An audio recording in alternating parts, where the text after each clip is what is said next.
La deuxième loi de Newton. La force agissant sur un objet est proportionnelle à sa masse et à son accélération. On va examiner ça, mais essentiellement, ça revient à juste dire que la force égale à la masse fois l'accélération. On va examiner qu'est-ce que ça pourrait vouloir dire. Premièrement, l'unité de mesure pour la force est le Newton, qui est nommé d'après le fameux scientifique dans les 1600, le 17e siècle. Puis il y a l'histoire qu'une pomme lui est tombée sur la tête et c'est comme ça qu'il a un peu pensé aux lois de la physique qu'on connaît. C'est probablement pas vrai, mais c'est l'histoire qu'on se fait raconter. La première chose, c'est que la force est proportionnelle à la masse. Les corps les plus massifs nécessitent une plus grande force pour les accélérer. Alors, c'est un peu logique, là. Si on a un objet qui est très lourd, comme un piano, ça va prendre plus de force pour le faire accélérer qu'une tasse de café, par exemple. Mais pas seulement ça, mais l'essentiel ici, c'est que pour faire accélérer au même taux le piano et la tasse de café, il faut pousser le piano plus fort que la tasse de café, puis ils vont accélérer au même taux. Plus on met de force sur l'objet, le plus grand sera l'accélération. Alors pour un même objet, disons le robot, si on pousse plus fort sur le robot aura une plus grande accélération si on pousse avec une plus grande force. Alors c'est un peu intuitif de dire si on pousse plus fort, ça va accélérer plus, puis si on pousse moins fort, ça va moins accélérer. Puis même chose, ça va prendre plus de force pour faire accélérer un objet qui est plus lourd. Mais l'essentiel ici, c'est qu'on a une formule de F égale ma qu'on peut utiliser. La deuxième chose, c'est si la force nette, c'est comme la force totale. Si on additionne toutes les forces, si c'est égal à zéro, comme l'exemple qu'on avait avant, où ce qu'on pousse une direction et l'autre direction c'est égal mais opposé, cette force nette ici égale zéro. Qu'est-ce que ça veut dire? C'est juste que l'objet n'accélérera pas.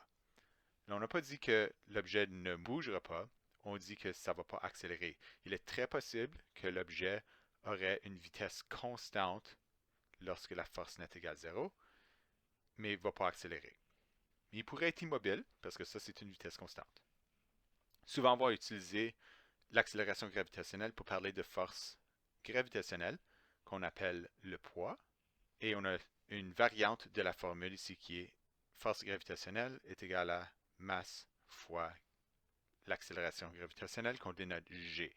Une chose importante à noter ici, c'est que le poids n'est pas égal à la masse. Puis souvent, on va utiliser ces termes-là de façon interchangeable, mais ce n'est pas la même chose. Le poids est mesuré en newton et la masse est mesurée en kilogrammes.